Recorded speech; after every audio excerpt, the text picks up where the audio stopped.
Hello, kamusta? Kamusta ang araw nyo? Yeah.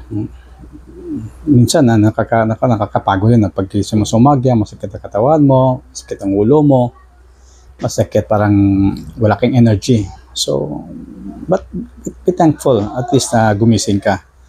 You have to be thankful, at least God gave you another life, a gift of life, and a breath of life. So, mabuti nga, may naramdaman ka pa ng mga sakit, katawan na sakit, kaysa wala ka na maramdaman. Kasi kung wala ka na maramdaman, ito lang bagay lang yan. Either patay ka na o na-paralyze ka. So, yung sakit, no, sometimes,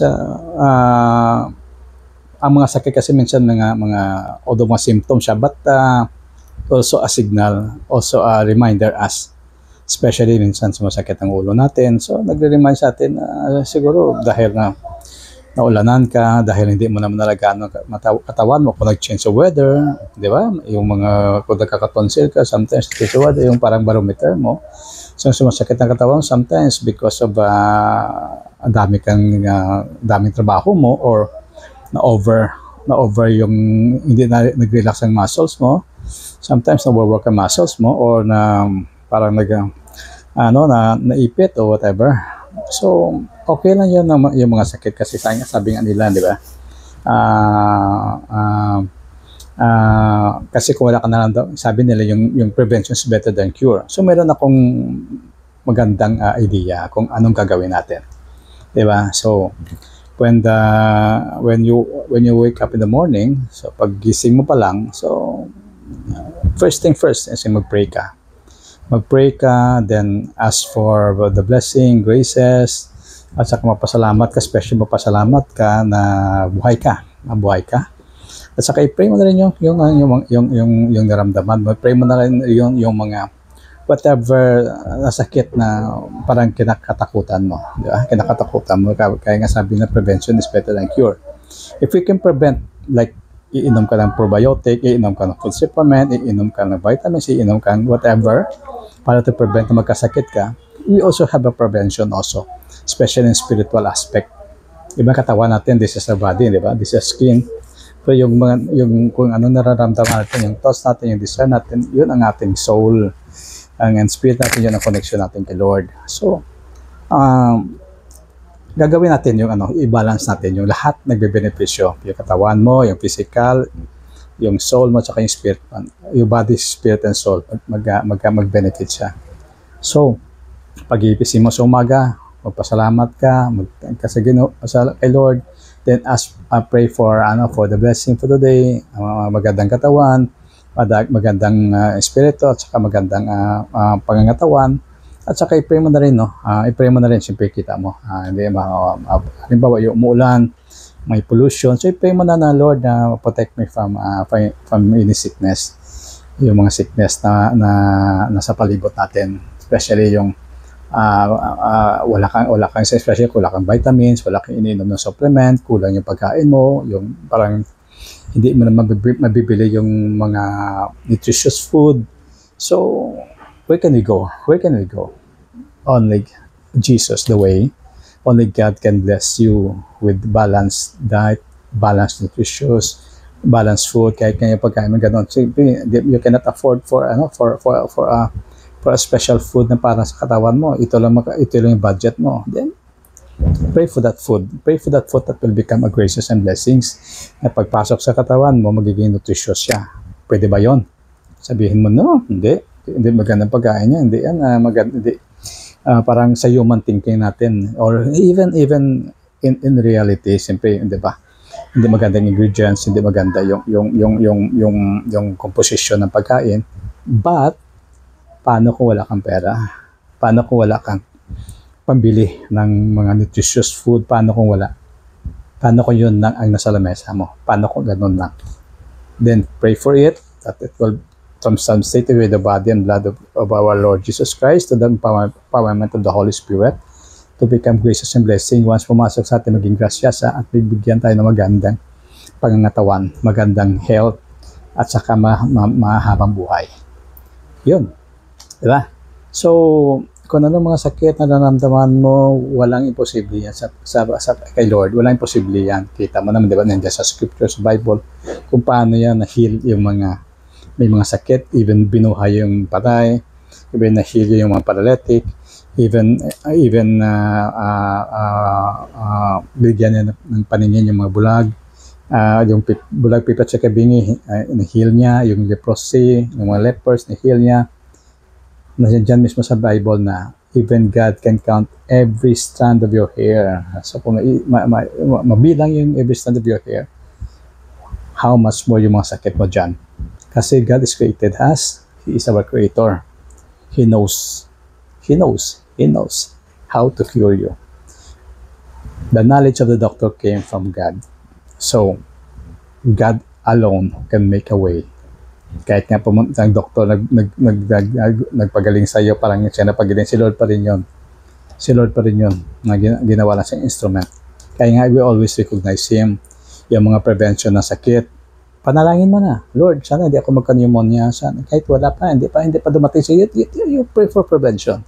Sana, Lord, di ako magka-cancer, sana, Lord, di ako magka-tumor, sana, Lord, maganda yung paningin ko, sana, Lord, yung mga masakit na marinig natin, all those sickness that we heard around us, it will be a witness for us. It will be remind us na we will pray for that sickness. We will pray for that people, or for that kung sino man yun.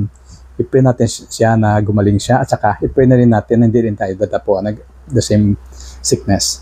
So sa akin nga, I will give you an idea. No? I will offer everything to the Lord. Even nga, sabi mo, di ba, usually mga common sakit natin, yung mga radicals, mga crystallized due to uric acid, mga stones, gallstones, kidney stones, yung mga ganon. So, i-pray mo kay Lord na sa akin, kung mag-urinate ako, yung iihi ako, pinipray ko kay Lord, please flush away all the toxic, all the poison, all that can harm me, all those mga stones, radicals, crystallized, flush away from me during my urination and during my bowel movement. Diba? So, ganon. Para ma-flush siya. Kasi, pwede yung ma-flush. Bakit hindi ma-flush? You pray for the graces. You pray for the healing. You pray for the way. So, the Lord you propose, then the Lord will dispose. So, at least pa-flash sa atin yun, yung mga hyperacidity natin, mga ganong. Siyempre, sometimes yung mga sakit natin, it always remind us na we have to watch out sa pagkain natin. We have to watch out if we can prevent for that food. But if you cannot prevent for that food, just pray for that food. Even nga, sa pag-inom, hindi ko sinasabi na maganda mag-inom, baka gagawin ito ng mga drinker na, ay, ito pala. Pero sa akin, I always advise. Kasi marami akong friend din na from yung mga bata pa sila, kahit umiinom. Sabi ko nga, then offer that even if it's not good for you, then offer that for the Lord. Pray for that beer. Pray for that. Sabi ko nga, yung mas maganda lang inumin mo siguro yung wine, kasi nandiyan sa Bible yung wine. Di ba? Sa wedding, okay na yung wine. So wala naman doon ng beer eh. Wala naman doon ng gins. So, yan lang yung biro ko lang. Anyway, ganun, back to healing.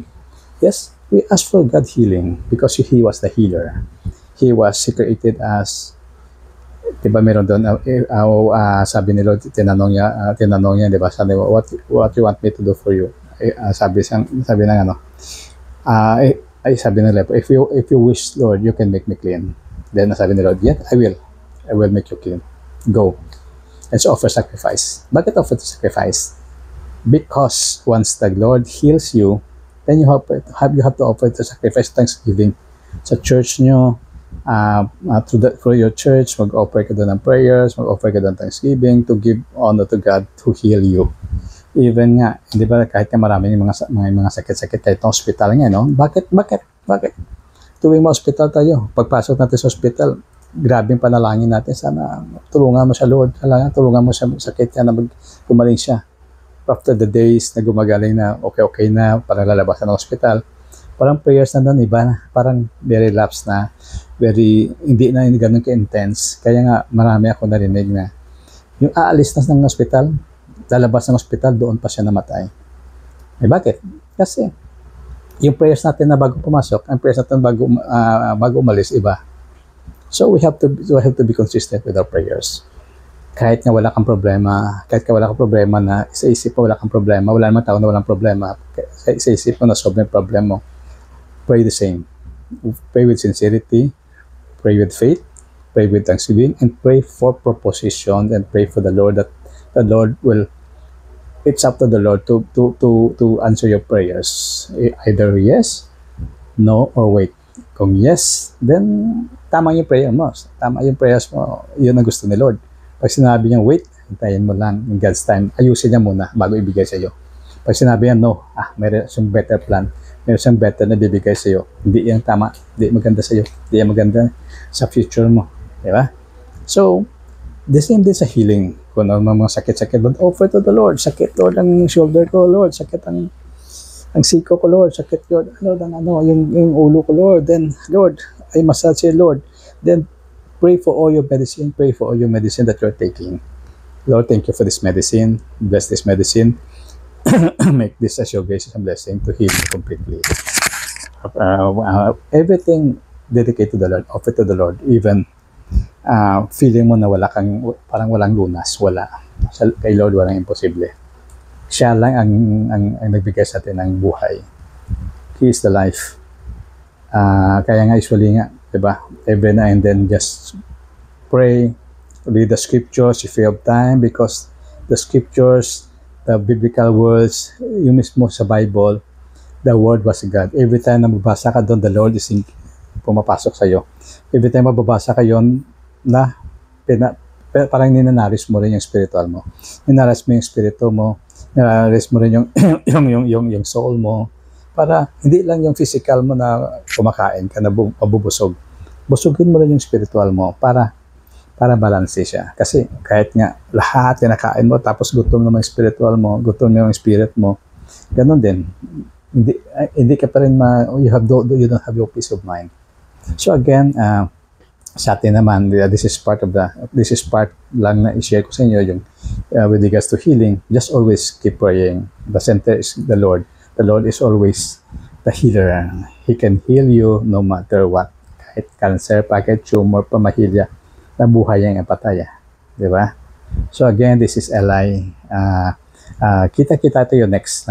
See you on my next vlog. Hopefully, in this short vlog, I already give you an idea, because I always pray that it is the Lord who speaks to you. Again, to God be the glory. See you. Okay. God bless.